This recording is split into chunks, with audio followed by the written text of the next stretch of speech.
लेकिन उसमें जो उसमें ट्रेनर महोदय थे, प्रशिक्षक महोदय थे, जो है हम लोग के विकास के लिए, हम लोग के योजना बनाने के लिए जो है सो हम लोग को समझा रहे थे। तो मैं भी उस प्रशिक्षण में शामिल हुआ और उन्होंने हम लोग के बारे में, पूरे झारखंड के आदिम जनजातियों के बारे में वो जानकारी दे रहे थे, बता रहे थे कि आप लोग के लिए 2024 में मोदी जी ने झारखंड से ही शुरुआत किए हैं, जो 22,000 करोड़ रुपए का पैकेज दिया गया है आदिम जनजातियों के विकास के लिए। तो वहाँ पर जो बैनर टंगा हुआ था, अनुसूचित जनजातियों के विकास के लिए ये योजना चलाया जा रहा है और बनाया जा रहा है। और तब कहते थे कि उसमें आदिम जनजातियों के लिए ये सब योजना बनाना है और कार्यक्रम चलाना है, जिसमें कोरवा, परैया, गिरिजा, असुर, जो हम लोग झारखंड के 8 आदिम जनजाति हैं, उन्हीं के लिए काम करना है। तो मैं वहाँ पर सवाल रखा कि ठीक है सर, आप बहुत बढ़िया जानकारी दे रहे हैं कि आदिम जनजाति के लिए यह कार्यक्रम चलाया जा रहा है, पर यह बैनर पोस्टर में तो आदिम जनजाति के लिए कहीं जिक्र नहीं है। तो हम अपने आप को इस बैनर के माध्यम से तो हम ठगा जा रहे हैं। आप लोग हम लोग को समझा रहे हैं कि आदिम जनजातियों के लिए जितनी भी योजनाएं दी जाएंगी या काम किया जाएगा इस आदि कर्मयोगी अभियान के तहत। तो नाम तो हम लोग का दिया जा रहा है, पर अनुसूचित जनजाति में जो है सब योजना विलीन हो जाएगी और हम लोग ठगे की ठगे रह जाएंगे। हमें यहाँ का जिक्र करते हुए बताया कि सर, हम लोग को आदिम जनजाति का सर्टिफिकेट नहीं बन पाता है, आखिर इसका क्या मैंने रीजन है, कैसे कहाँ पर रुका हुआ।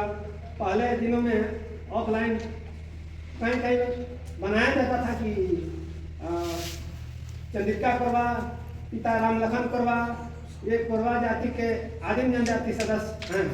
तो अब जो है इस तरह का नहीं लिखा जाता है, तो आखिर क्यों?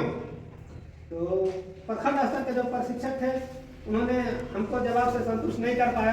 तो बोले ये ठीक है, हम आपके लिए जिला स्तर के जो पदाधिकारी हैं उनसे संपर्क करके बात करके कल आपको बताएंगे, क्योंकि वो प्रशिक्षण 2 दिन का था।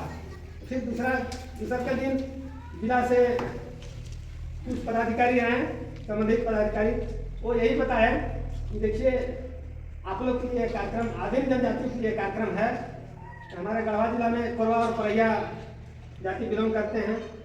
तो बताएं कि यह जो है सो विभाग जानता है, सभी विभाग जानता है कि अनुसूचित जनजाति के अंतर्गत 32 जातियाँ आती हैं और उसमें अति पिछड़ी जाति हैं, वो आदिम जनजाति कहे जाते हैं। तो आप लोग को कहीं भी नौकरी में, रोजगार में दिक्कत नहीं आएगी। और जहाँ तक सर्टिफिकेट की बात है, तो वहाँ जो 8 आदिम जनजाति हैं, उनका नाम से जो जाति प्रमाण पत्र निर्गत होगा, उसी से ही आप लोग को जान लिया जाएगा कि आप आदिम जनजाति से आते हैं। आप लोग को लिखित में ऐसा ऊपर से ही हट गया है या हटा दिया गया है, इस तरह की बात हमको समझाया कि इस पर ज़्यादा तर्क वितर्क करने की जरूरत नहीं है। आपको देख करके ही समझ जाएंगे कि आप आदिम जनजाति है, आपकी जाति से ही जाना जाएगा। इसलिए इस पर ज़्यादा करने की जरूरत नहीं है, आप पहचान दिए जाएंगे, आपको नौकरी में कोई दिक्कत नहीं होगा। इस तरह से हमको कहकर मैंने संतुष्ट किया गया। तो ज़्यादा वहाँ कुछ नहीं मिल रहा था, इसलिए हम इतना ही बात से मैंने संतुष्ट होकर और आगे की प्रक्रिया में हम सुनने लगे। तो यही है हम लोग के लिए, मैंने अनुसूचित जनजाति के अंतर्गत हम लोग आते हैं। और जैसा कि सर ने बताया कि हम लोग आदिम जनजाति के गिनती में नहीं आ रहे हैं, धीरे धीरे हम लोग विलुप्त हो रहे हैं और वह समाहित हो जा रहे हैं। अनुसूचित जनजाति जो 32 हम लोग झारखंड में है ना, उसी में हम लोग ऐड हो गए हमारे समझ से। यही मेरी तरफ से कुछ छोटी सी जानकारी है।